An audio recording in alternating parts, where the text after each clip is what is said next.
it's time for an engaging fireside chat with Mr. Ajay, Piramal, Mr. Nitin, Paranjpe, and Dr. Khandelwal, which will be anchored by Indrajit. It also includes a quick Q&A session towards the end, so sit back and enjoy the conversation.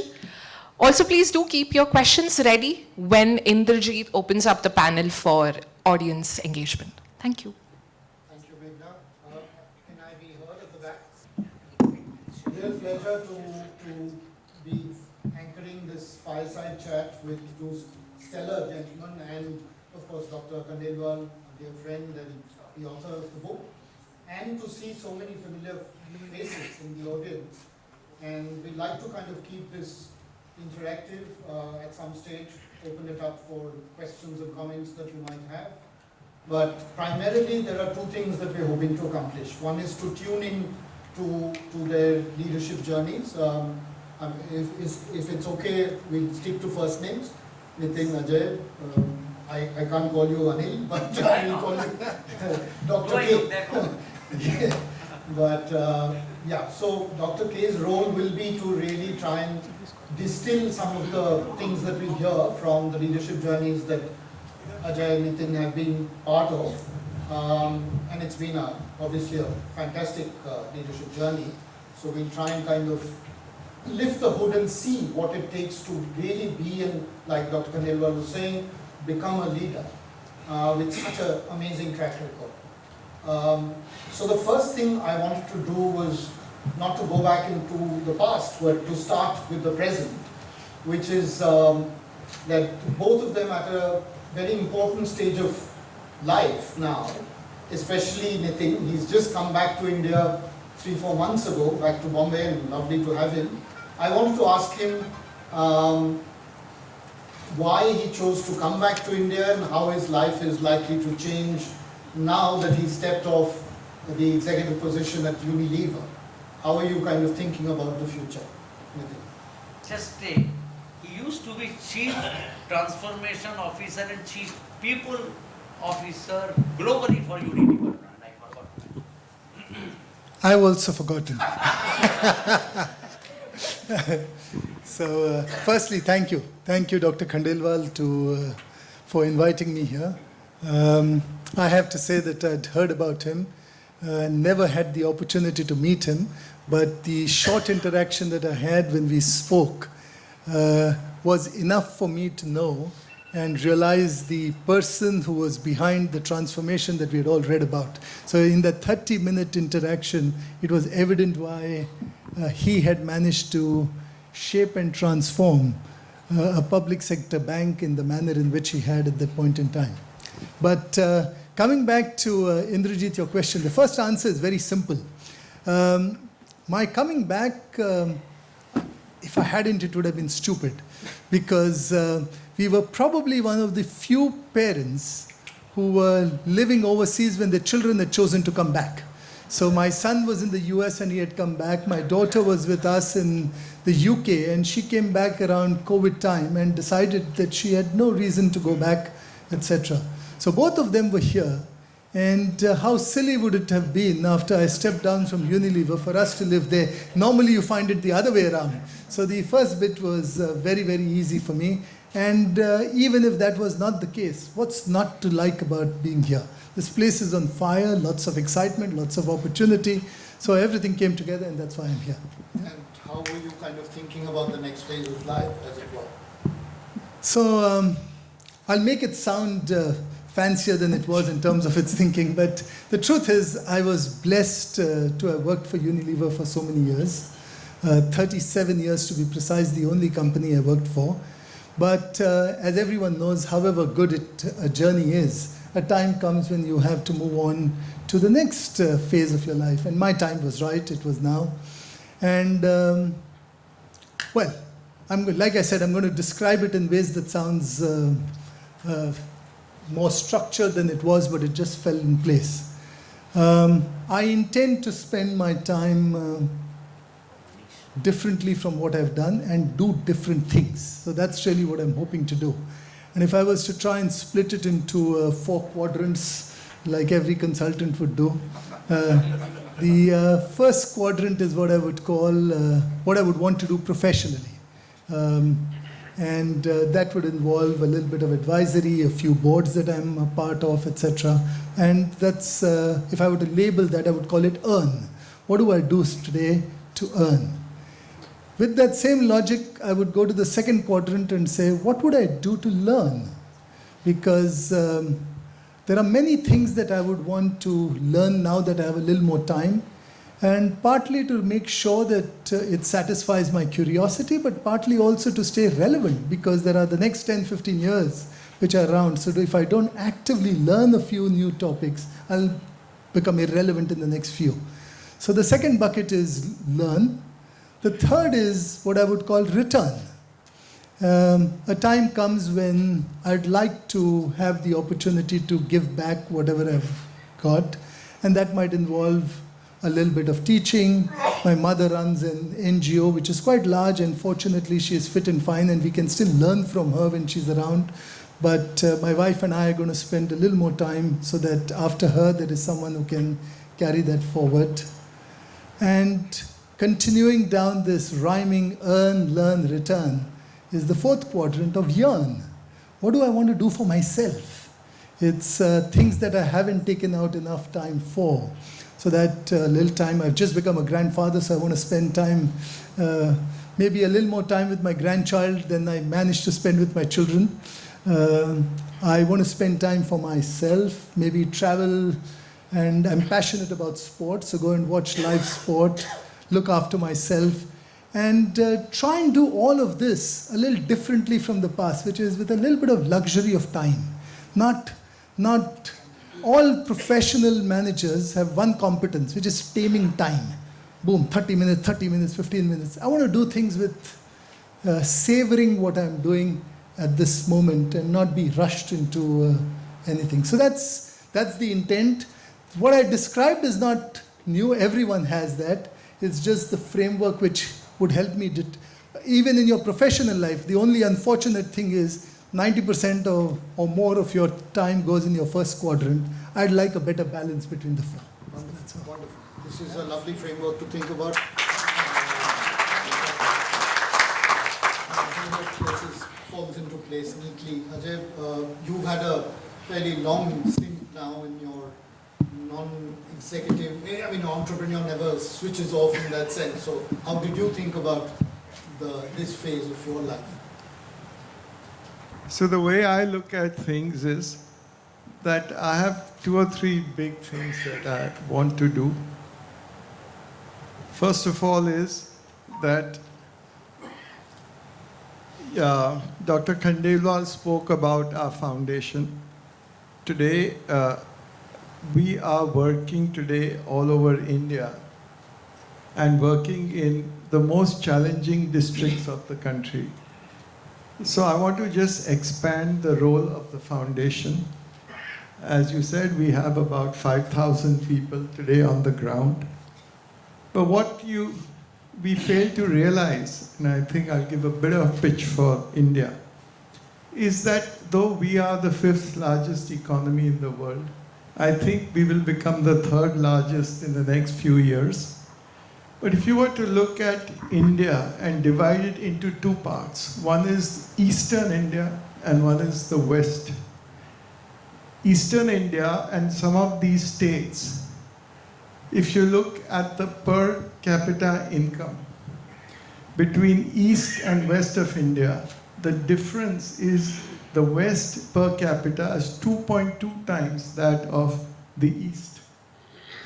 And if 5 or 6 states like Bihar, like Jharkhand, like Orissa, like Chhattisgarh, all these states were a separate country, and these have 250 million people, I'm sorry to say, in terms of development indices, we'll be amongst the worst in the world.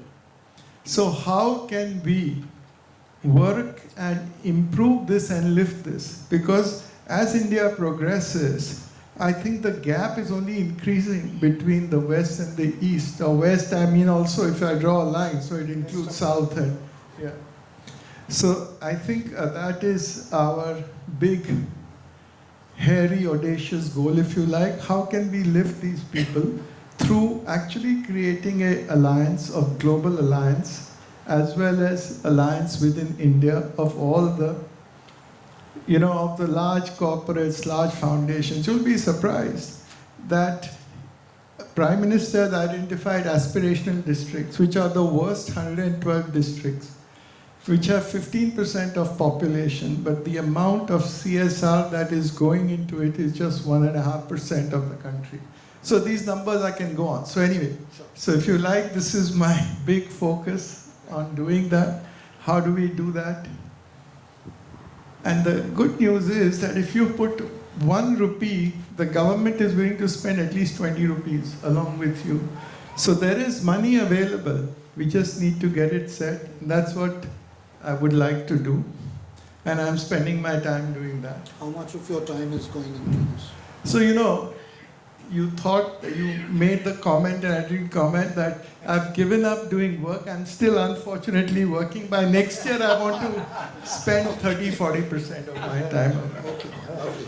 Balance time is another thing which actually I want to do some reading and understanding of the scriptures, Right. because everything, I think, even if you talk about leadership, there is so much more knowledge over there, but I want to go much more deeper into it. So that is the second part of my thing. Third, I fortunately don't have to earn, but I still have to be around on some of the boards and spend a little bit of time on advising. So that's the third. And fourth, I agree with what Nitin says. I'm fortunate I have 4 grandchildren, and also spend time on, health, family, and so on. So that's it. But the majority of time would be foundation and the spiritual study. Ultimately, I may write a book also, because that's only a forcing mechanism to me to study. It's not for anything else. Even if Where is Manish? We are here, sir. Aparna, my niece is here. She will be my ghost writer. It's a writer's family. I hope I don't get nightmares at night, that's all. It's a writer's family.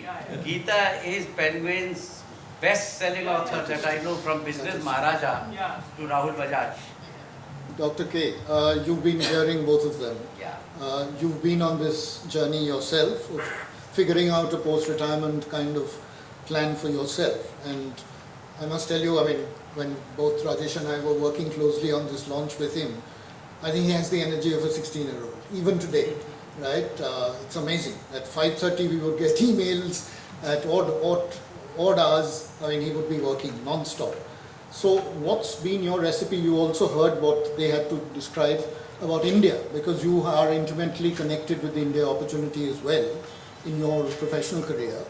And you've heard how they're kind of thinking about post-retirement, as it were, although the term retirement is a bit of a misnomer. I retired 16 years back. They have yet to retire. I retired 16 years back. I don't plan, things happen.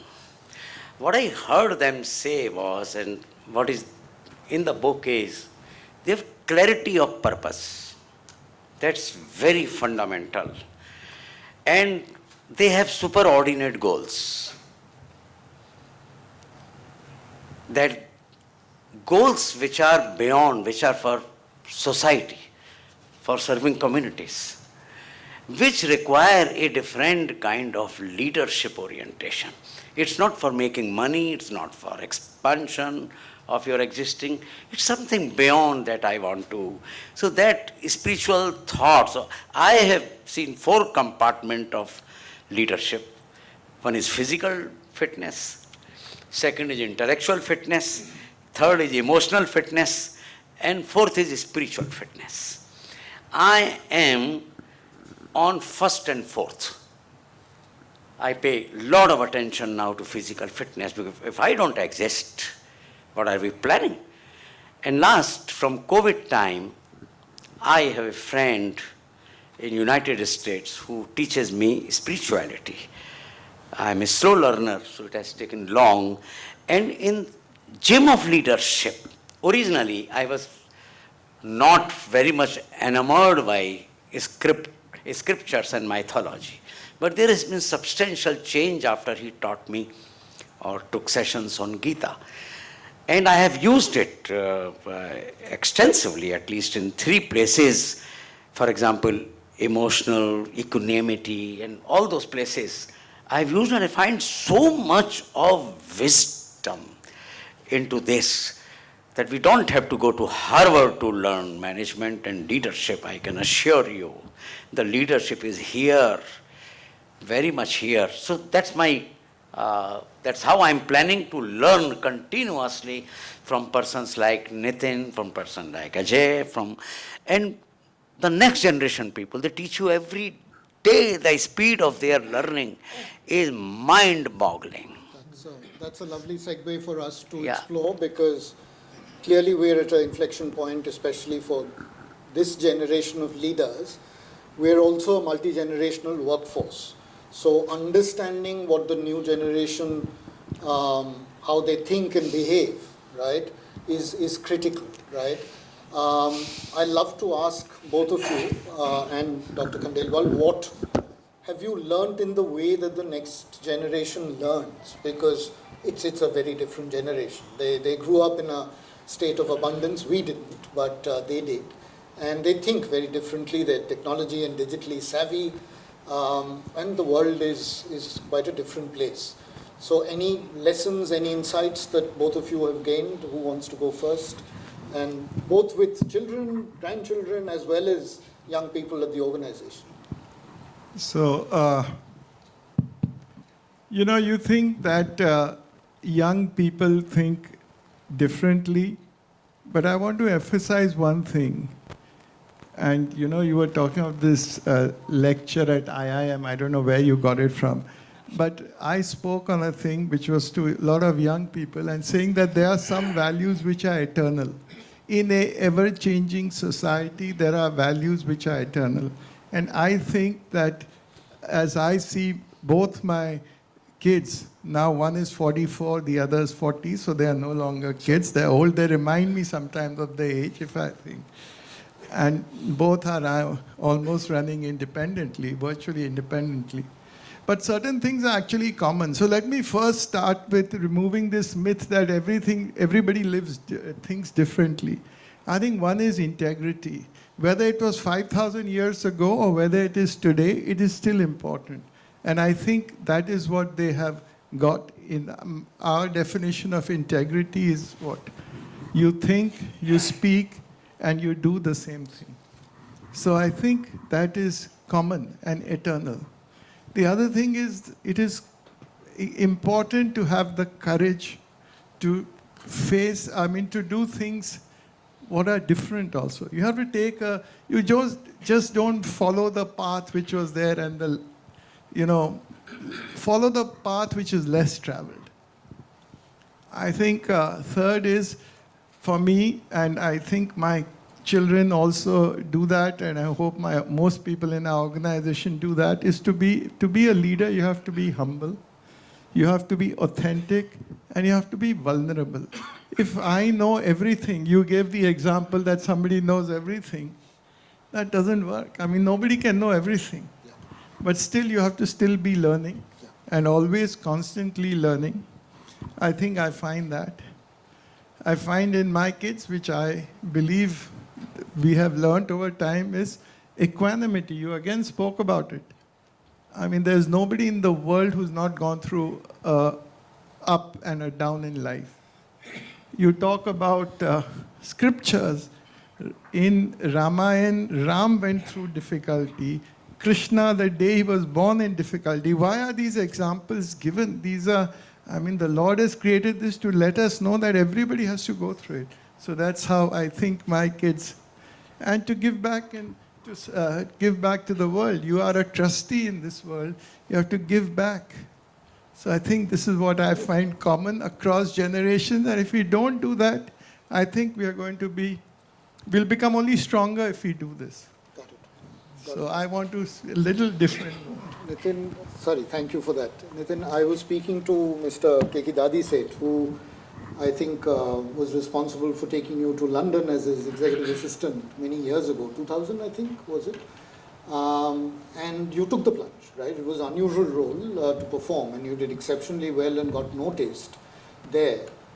Imagine cut to today. Do you think someone in your shoes, who's a high performer and A-lister, would have done exactly what you did? Are people choosing now, young people? I think they are. Firstly, I wouldn't want to generalize. Okay.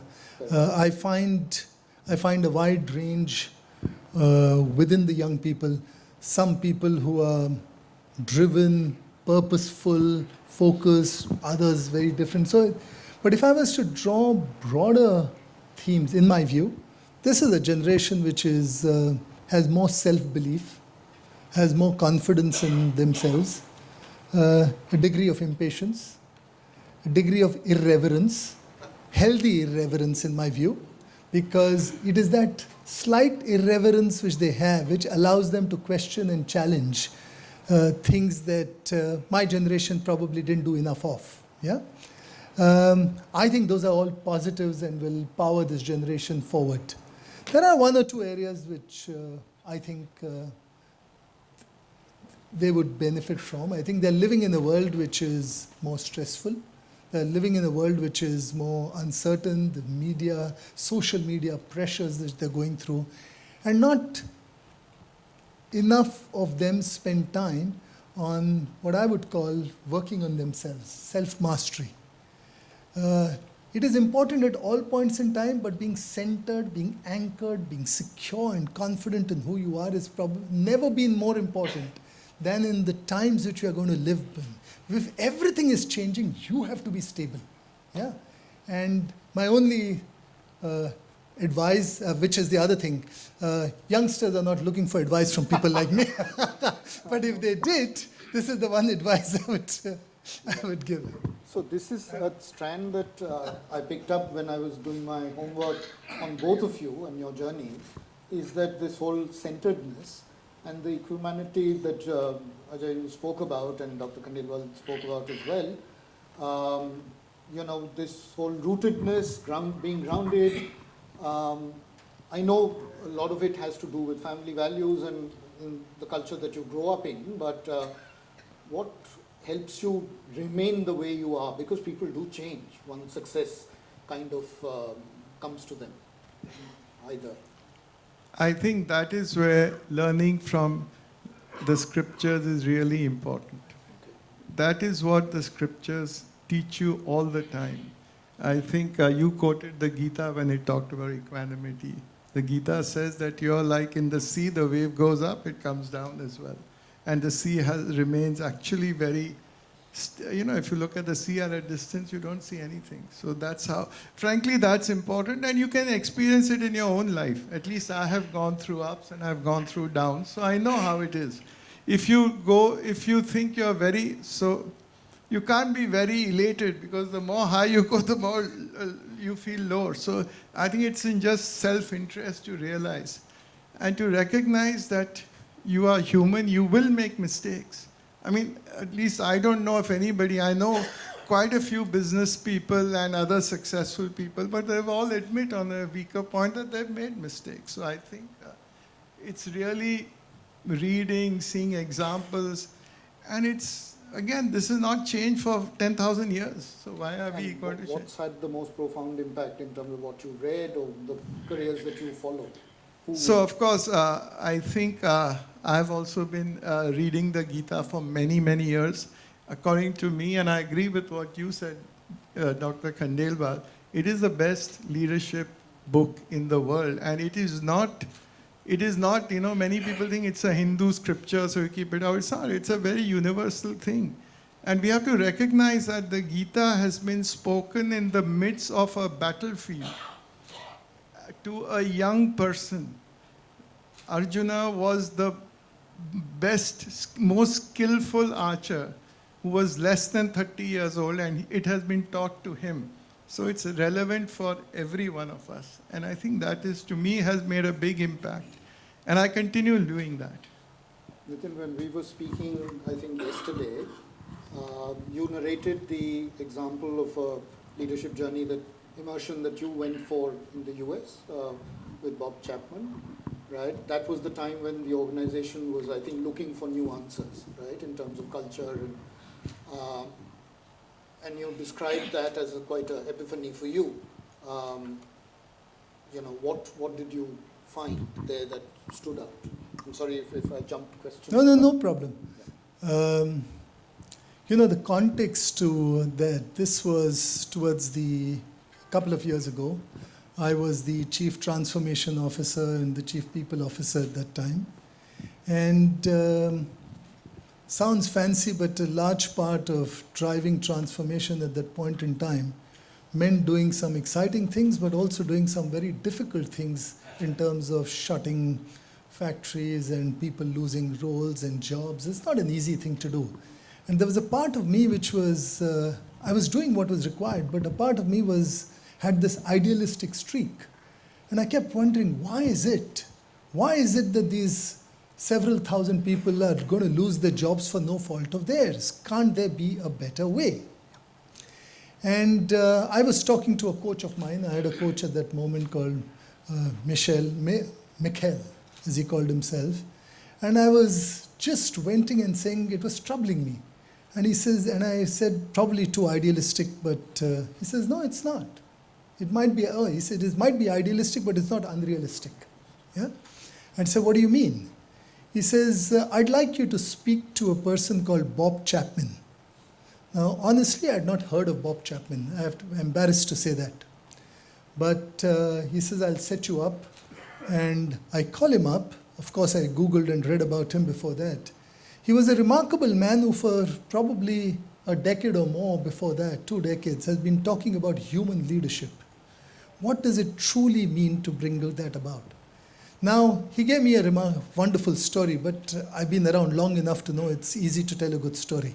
So I was keen to figure out what substance existed in this. So I asked him if I could go and visit him and visit his plants, talk to his people to see whether there was anything more than this. And what I came across was absolutely mind-blowing. I wish I had met him 20 years ago. Yeah? His conviction and belief in this aspect was such he was a missionary. Yeah. He would keep talking about this all the time. And when he told me these stories, I asked him, sorry, I'm going to take a couple of minutes to tell this. But he said, I said, I like all of this, but have you ever been tested? When has there been an occasion when you had to do something different, when your business was in an existential crisis? How did you deal with it then? And he narrated a story which was around the financial crisis, where for a decade before that, he was talking about people centricity, human leadership. And then the financial crisis struck, and his board told him, Bob, get on, you quickly need to get 10% of your people out. This company won't survive. By the way, Bob Chapman is the chairman and CEO of a company called Barry Way Miller. It's an American company, about $3.5 billion in size, in engineering services and packaging material. So his board told him that he would have to get rid of people. And Bob, being Bob, he says, no, don't worry. We are okay. We have a good order book. The board told him once again that every other American company was downsizing, the financial crisis was on. And he kept saying, don't worry. He was traveling in Italy and suddenly he gets a message that his largest customer had cancelled their order because their demand had gone. So all the packaging material orders disappeared. So that order book on which he was relying disappeared overnight. And here he was left with a genuine existential crisis. He either acted, which would have then saved the company, but destroyed 10 years of messaging that he was giving, or he had to find something else. Now, he came up with a clever idea which was out of the box. And I'll cut it short, but he basically asked his people whether they would be okay taking 4 weeks of unpaid leave. 4 weeks, that's 8% gone, and then he had some voluntary payments, etc. He said, we will defer those, and he got the 10% off. People agreed to this at this moment. But this man went away and said something else. I've asked them to do it once. This is not the last crisis we are going to have. There will be other issues. I can't go back to our people every few years and say, take 4 weeks of unpaid leave. Yeah? And he came up with other ideas which were hard business processes, which were put in place and people accepted because they saw the intent behind it was positive. And now for 30 years, this company has been delivering dollar terms, double-digit top line and bottom line growth compounded over 30 years with one simple philosophy, that people come first. Yeah? And most large organizations take the easy option of reason. And I've been guilty of that. By the way, I'm not saying anything that I haven't done. I've been guilty of it. When people lose their jobs, it's usually the mistakes of senior leaders and senior managers, but the people who get the brunt of it are people below. So that troubled me deeply. But like I said, it's made a huge impact. I wish I'd met him 20 years ago. Brilliant, brilliant. I saw Dr. Khandelwal's eyes light up when you uttered the word human-centered leadership. Dr. Khandelwal, any thoughts on what you heard? I agree with every point that he has made. I couldn't agree more on this, that we often take huge amount of risks in business, but we don't take so-called risk with people, in believing in them. And that is the time to show conviction, your authenticity, your credibility, all put together. And at the end of the day, if still you have to take the tough decision, I'm sure people would accept that this management did everything they could do. And for the sheer survival of the company, we should now be with. I think it's a very, very deep level of commitment at the top that is required, painfully. Commitment to people-centric leadership is rarely visible. We are lucky to have two icons of practicing that leadership here today. I really feel very overwhelmed and fulfilled. I mean it, Indrajit, I mean it. Yeah. So I'll come to that because I think there's something about, I mean, for want of a better word, character, of doing the right things, putting people first. We're also in an age of short-termism, where shareholder value creation has become the dominant mantra. Now, I've seen, and I mean, I've heard at least 7 or 8 people while doing homework for this conversation talk about how regularly and consistently both of you have stayed the course in terms of what you believe in, right? And doing the right things, investing in people, right? Building leaders for tomorrow. What gave you that conviction, and what really did it stem out of? What could you shed some light? It's easy to say, but how do you do it, day in, day out? It's difficult. I mean, I guess it's just the way you are. It's the part of your character, as you said. Now let me talk about, I have seen, at least in my experience, that if you have a value-based life or a value-based business, you actually create huge economic value in the long term. In the short term, sometimes it's more expensive, but in the long term, whether it is with people, whether it is with anything else. So I'll give you an example of, I spoke about integrity. You know, we acquired a small multinational called Nicholas Laboratories. And that was, and in that time it was a pharmaceutical company. In a pharmaceutical multinational, what's two things most important? One, they have a global brand. It was sold here, and I think Nitin knows that better in his experience. And they also had intellectual property around it.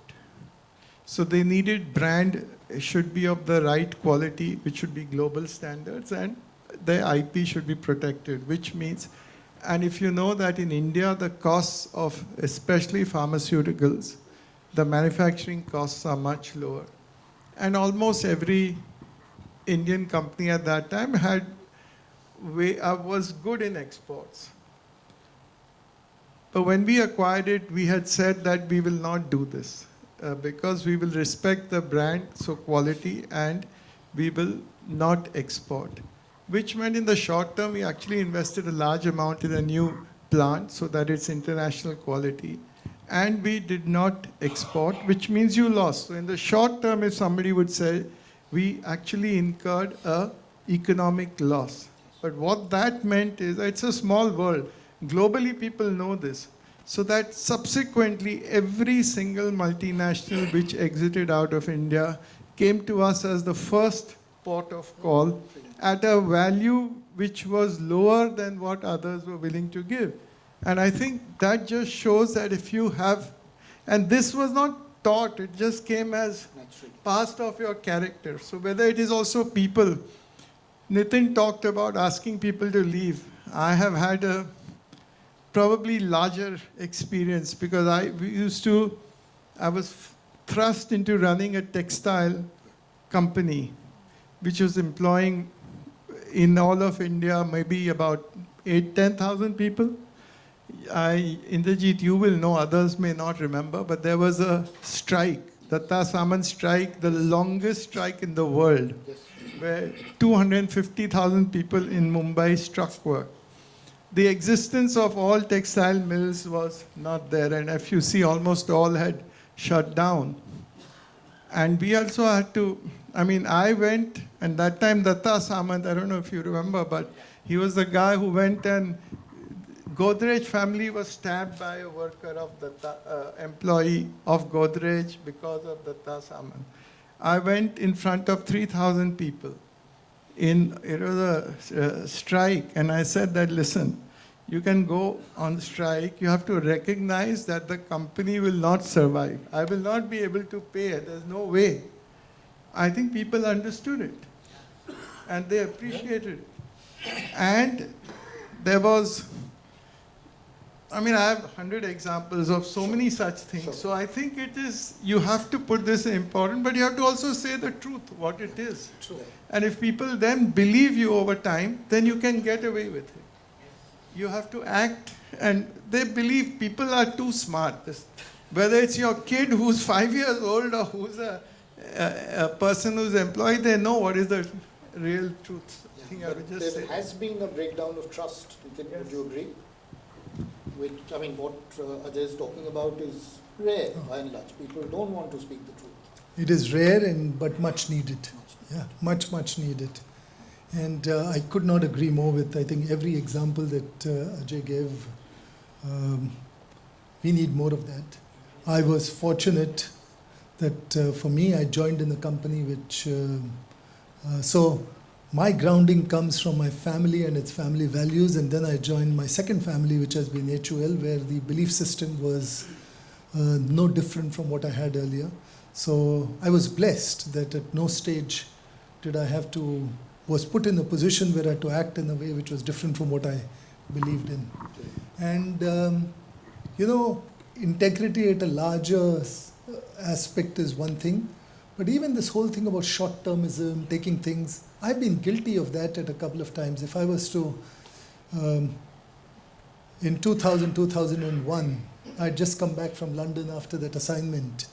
And it was a tough assignment, but I had 14, 15 very good years. And maybe I'd become complacent and cocky. And I thought, others haven't fixed it, I'll fix it. Yeah. So I'm here. And I did a few things which I'm not proud of. I tried to be too cute. I tried tactical stuff. I didn't address the real issue. And for the next 2 years, if I had not failed in the first 15, I never delivered on anything that I had said I would. A singular failure.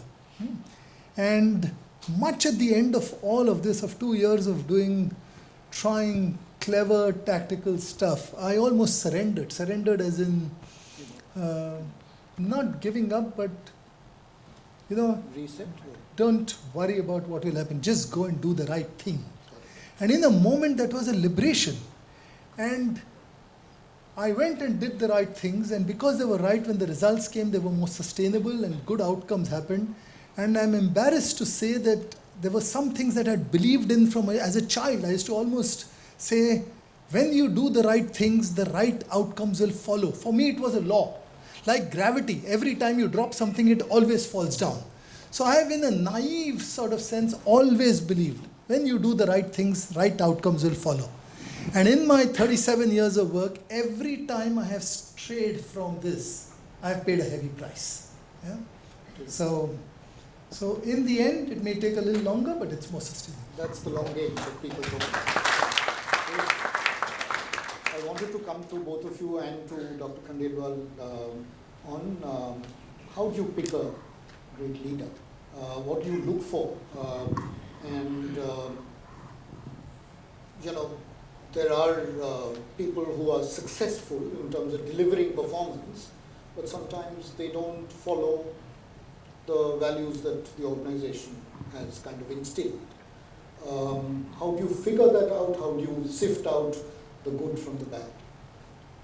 Ajay, first. First, let me tell you, I don't know a formula which gives you always the best leaders. We've all, at least I have made many mistakes in leadership. So let me tell you as a start. But really to me, actually more important than anything else is the value system. That is to me the most important. When I meet somebody, I need to get comfortable with their values are aligned with mine. I don't say my values are the only thing in the world. I'm sure people have different values, but people working for me must have my values.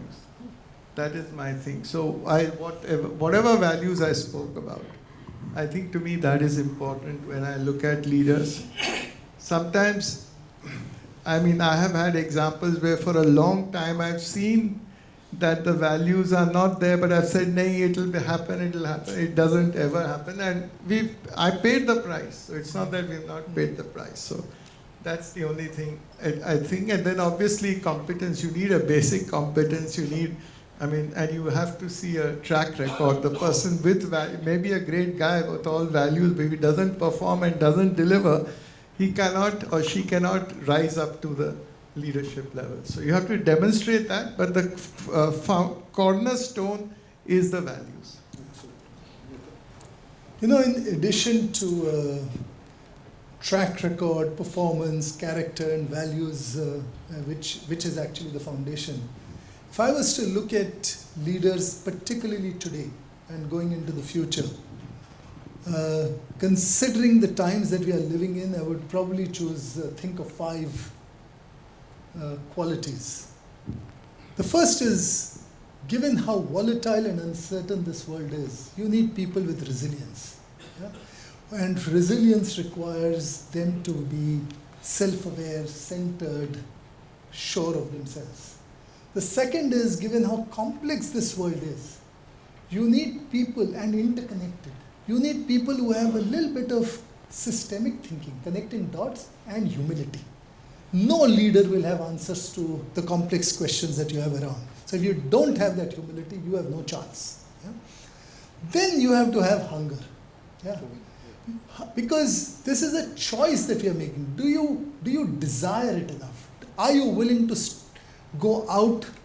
Because leadership is tough. It is hard. It can be lonely.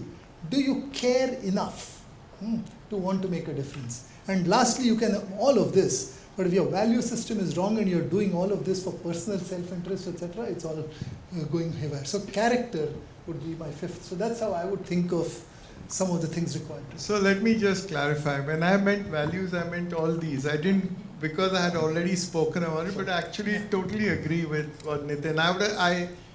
I just paraphrase it in brief, but that's true. Everything that he says, I agree with. And it is important to me, as you construct a person, this is important. Dr. Khandelwal, you've been listening intently. This is your pet topic. No, but everything has been said.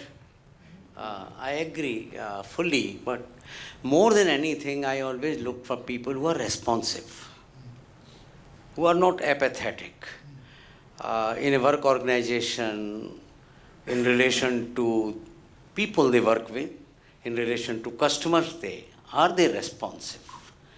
Do they care? That is one thing I see. Second thing is credibility. That do they feel accountable to people? Or they are sucked by the power of hierarchy.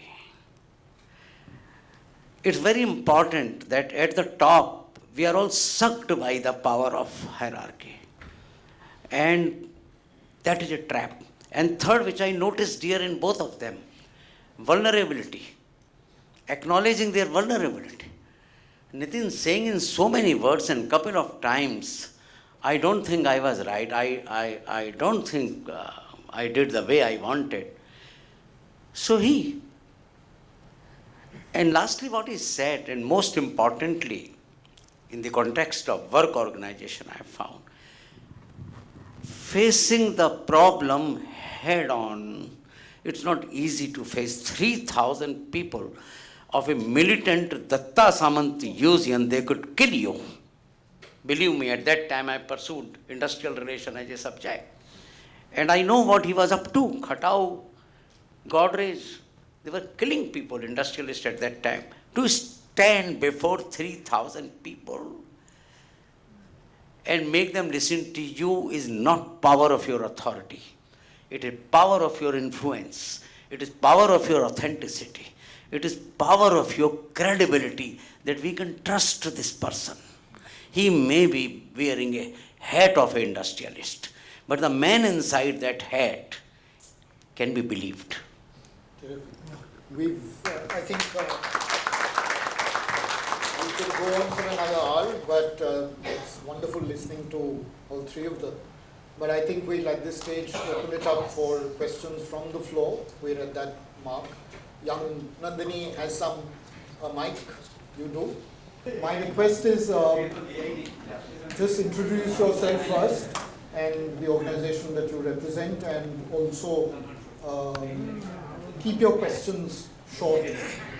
Gentleman there, Nandini, can we have the mic for the gentleman there? Do you want to kind of take a stab? Prashanji? Yeah, I can okay. from here. How Right. are you? Good to see you. Good to see you. Prashanjit is the CEO of the Great Place to Work Institute, an old friend. Yes. Nitin, good to have you here, and this is a question for both of you and anybody else. A lot of people talk about authenticity. That is not the profile of great leaders that you see in multiple countries. I have just come back from Turkey, and we had the pleasure of observing some of their leadership. On one hand, people want less ambiguity. They want a leader who is able to say, I know how to go from here to there, I know how to make my company great again. On the other hand, it's always good for the leader to show authenticity and caring when the chips are down, like COVID-19, for example. So I'm sometimes confused that we speak a lot about authenticity, but people seem to love leaders who have clarity and who are strong-willed and who says, I know how to get there, follow me. Any response to these two? Either Nitin, do great leaders also have to be great followers? Because partly that's So I've often talked about that leaders are the best followers. And they're followers of what? They're followers of their belief system. Leaders have a conviction of a few things. They do what they believe in. If what they believe in is inspiring, compelling, other people observe it and they say, wow, I like what he stands for, I may not have had the courage to do it, then that leader gets willing followership. Yeah? I'll give you an example which will make it somewhat relatable, and we'll come back to your question after that. I've often carried out a thought experiment in my mind. And the thought experiment was, what might have happened if Mahatma Gandhi had started off on his Dandi March and found that nobody was behind him? Yeah. Would he have stopped after a kilometer? Or 2? Or 5? What's the pen picture that we have of the man? The pen picture in my mind is of a person who was so obstinate, so committed, so convinced that even if he was the only person who had reached there, he would have gone and done what he had to do.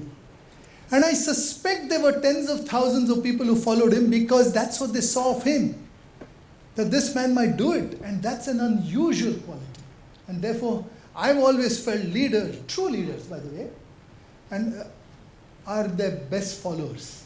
If that is inspiring, you will get followership. So that's how I think of leadership. Coming back to your question, that's a conundrum.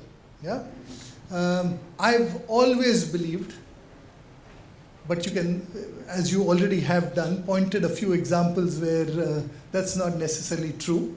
But I've believed that authenticity is a necessary condition. It's not a sufficient condition for you to become a leader, but it's a necessary condition for who wants to follow. I don't want to follow an inauthentic leader. So I keep saying there are two conditions, necessary. One of them is authenticity. It won't guarantee that you become a leader, but being non-authentic, I've said, guarantees that you are not going to get willing followers. And the second is having a compelling point of view and the courage to stand for it. Yeah? That's how I've stood by. There might be other examples. Now, talking about people wanting leaders who say, I know this is where we will get to. I do think leaders have a role to play in instilling belief and hope and build confidence. But saying, I know we will succeed is different from saying, I know exactly how to get there. Yeah? I'd like a leader who builds confidence in all of us, saying, don't worry, it's a tough job, but we will win. Yeah. How? We will figure it out. Yeah. That's how I would think of it. But if a leader doesn't convey and communicate belief, confidence and conviction and give you hope, then I think you've lost something. That's how I think of it.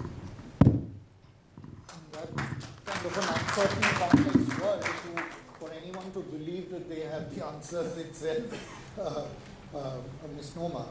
But yes, Professor Jagdeep Kapoor, I call him professor because he's taught me SPJ and still teaches at Bajaj for so many years. I'm reinforcing what you said, but my question is about learning. I've been consulting for 29 years and prior to that in the corporate world. So there was a lesson, you spoke about followers and leaders, and there was a lesson taught where one of the FMCG clients that I had, and when I was talking to the team, one of the sales guys just got up and said, "Tu karta hai kya? Do you do it?" I was just telling them that you have to follow your 40 calls, that you have to follow your PJP, etc. From that day onwards, even now at the age of 64, every Saturday I do 40 calls. And it's very satisfying. My question is related to learning. In your book, you have this thing about disciplined reflection. Am I right? Yes. So you have the gym of leadership. We are all in this urban-centric place. India has 8,100 towns, 680,000 villages. Is there something we can learn from the smaller towns and villages? Is there some Vyayamshala of leadership from where we can learn if you can share your experiences? Absolutely. Unfortunately, I have no experience of smaller towns and other, but the idea is very powerful. In fact, I believe, and since a long time I have been writing, that leadership must, because leadership is absolutely the foundational things that I have talked about, starting from self-management. It should go in our middle schools, high schools. You can't teach a man who is becoming general manager as to how to manage your time or how to be people-centric and how to be this. I find this concept very basic to teach to senior executives. By that time, they have formed their own opinions and other things. It's ridiculous, and therefore most leadership training are holidaying, they are retreats, I tell you. And now to add color to that, you know, most management institutes have added leadership programs 6 days in India and 14 days abroad. Now, this is really selling lollipops of leadership, which is happening. Incidentally, it's a big business. Jeffrey Pfeffer of Stanford has written a book, Leadership Bullshit. He says in his book that $350 billion is a waste of money, this leadership training. And he's world's #1 leadership man. He said it's delivering nothing. People are unhappy with their leaders. Yes, it works provided that person is committed, and that as embellishment it works, or organizations have ecosystem back home.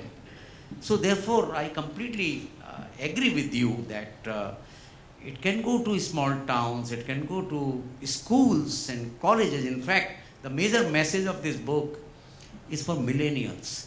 We have wasted our life in some ways, But the message for millennials, as you talked about, Nitin, about what you talked, the essence was self-management. If at all you have to advise them, there's a lot of things about self-management, and I think we can do some sort of Vyayam Shala. I'll work with you on this. Maybe we can have first Vyayam Shala somewhere. More than, I think, the world of business and management, I think sport has shown the way. I mean, look at cricket. Yes. Where is the talent coming from? It's not coming from Bombay Delhi, Yes. for sure. You think you want to No, I think talking about Vyayam Shala and this whole analogy of a gym, and the only thing I can think of is to say how hard it is actually to make any material changes to who you are. I'll give you an example. We all do in companies, you do 360 surveys and then you have feedback and there are areas to develop. The survey which I did when I was 3 years in the company and I did after, let's say, 13 years into the company and 20 years into the company, likely showed the same things. These are my strengths. These are the areas that I have to work on. Why is that? That is because it is at the age of 30, 40, 45, it is very hard to change some of these. There is a reason you are who you are. There is an implicit belief system that you have which makes you.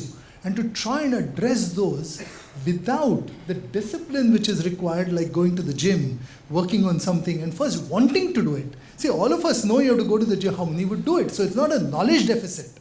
It's not an understanding. It is that deep inner desire. And in that context, I was fortunate enough, and 15 years or 20 years into my career, I met a boss, who said something which was transformational. He said every Saturday, he would sit down and spend 1 hour writing down behaviors and incidents through the week. And he had chosen 1 or 2 areas and he would not give it in generalities. He would say, oh, here was an opportunity, I could have done something differently. I did this very well, I didn't do this very well, and there would be a balance sheet at the end of that week. What is my score? The act of doing this every Saturday required discipline. That act of doing this reinforced, oh shit, my score wasn't as good as it needed to be. Next week I'm a little more conscious. The next week I'm a little more conscious. Unless you have that degree of discipline, I guarantee you that the feedback you get at the age of 25 and the feedback which you get at the age of 55 will be the same. Brilliant. Charles, you got your mic? Yeah. Please introduce yourself. Yes, Dr. Khandelwal, Nitin, I'm Charles, a CC here from Founding Fuel. And there was a common thread which bound the three of what the three of you spoke, which was on going to the gym, on physical fitness. And the question that is playing at the back of my mind is, when I look around, most of us Indians are, as a bunch, terribly unfit people. But when it comes to leadership, how much of a role does fitness play? And is this what would your observations be out here? I think physical fitness matters, but mental fitness and mental health matters more. Even some of us who go to the gym and work out, we spend a lot of time working on your body, but we don't spend a lot of time working on your mind. So that's really what I would. She works with the mental Yeah, health. yeah. So I would say fitness matters, because if you can't manage your own energy, if you can't manage the stressful jobs, often requiring 14, 15, 16 hours, if you don't have the energy, the stamina, if you're not in good shape, you can't do what's required. So that's important. But I would say, just as we exercise our body, we have to spend a little more time thinking about our mind and ourselves.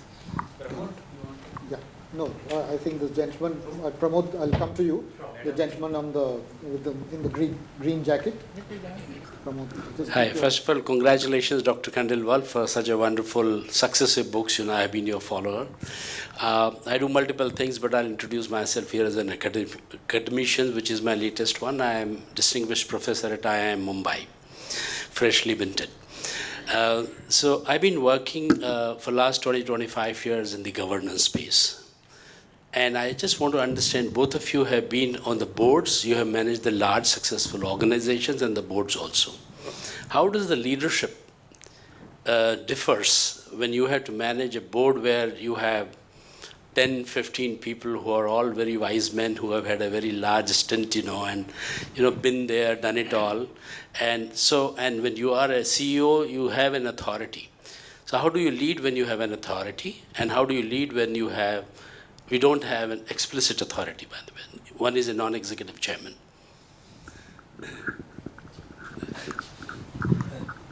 This explicit authority is not of a leader, it is of a boss who has subordinates. You're right. Leaders have willing followers. When you are a leader, you do things, have a point of view, have a conviction which generates followership. Organizations don't create leaders. They don't appoint a leader. They appoint a boss. A boss has subordinates. There's a big difference between leaders having followers and bosses having subordinates. So if you don't have that stature to command respect based on who you are and what you stand for, you don't deserve to be in the chair. That's all I can say. Pramod can be, yeah, please. Pramod. Yeah. No. Good evening, and Pramod Solanki here, and of course, admirer of Dr. Khandelwal. Another congratulations in public. In private, I have done that number of times. As I was listening to the stellar leaders, as you said, and my compliments for having them for the launch, just the right people to launch this kind of a book.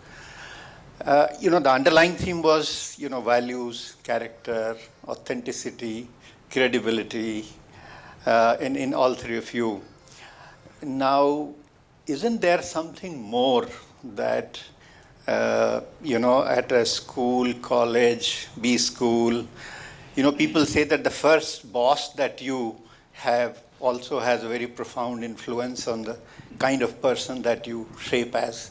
Isn't there something more that the entire set of stakeholders can do so that, we don't have the kind of, situation that Mr. Nitin spoke, that, you are who you are. It's not easy to change. I guess there should be a little more, optimism about it so that we can have more of Nitin's and Ajay's and Dr. Khandelwal. It's not easy to change, but it is not impossible to change. That's right. I don't want us to only take out half the message, which is Thank that you. it's not Thank you easy. I think I'll take another question, Pramod. As I understood, there is something that is the values that are transmitted in early childhood from very powerful values by your parents, educated or uneducated. I can tell you very, very powerful message. Every time my mind is drilled with a verse of Ramcharitmanas, my mother used to sing in the morning, Raghukul Reet Sada Chalai, Pran Jai Par Vachan Na Jai. She used to tell me that we are middle class people, but never go back on your words. And every time in decision making something happens that, okay, I told him this, but it's difficult to do. My mother will strike from somewhere. And, she will strike somewhere. Look, boy, you are doing something wrong. So I think family values are very, very important. That is. So family values as a bedrock. I have to kind of now call this session to an end because we do. Okay, so one last one. One last one. There will be conversations informally, I'm sure, after this. Please. First of all, congratulations. It was wonderful listening to all the four leaders, and I wish I had listened to all of them 10 years, 12 years, 15 years back, and I didn't have to read all the books that I could read on the leadership. And it's so very powerful, and I think we should share the recordings on LinkedIn and everywhere, and we'll promote that, right, as a part of, because this is all about the human values, human skills you're talking about, which you cannot measure, which you cannot identify during the interviews, which you cannot identify during this network places also. It comes through, you have to continue to look at the person, even if their resumes don't talk about it, right? And it's all about authenticity. I just want to bring one important aspect. Great things, amazing, and this do relate to what I'm learning as a learner today from my guru, Rajesh Kamath, is sitting here as a part of Indian wisdom, where we are learning about Shastra. Acharya Chanakya has already listed the qualities of Swami Sampad, right? And I think leaders like you can take this forward to the rest of the world because it's so very powerful, and trust me, it is helping me as an individual, as a leader in the organization today. While I was throughout the day with the youngsters, 40 youngsters who are just cleared their CA, who are part of our organization now, I was just talking to them about resilience and authenticity. And I'm so glad to hear this. But how to transport this to the young generation? How do I transport to all the leaders sitting here? Read the book. That's where I was request all the leaders here, like Nitin sir, and please take it forward, and thank you so much. And let's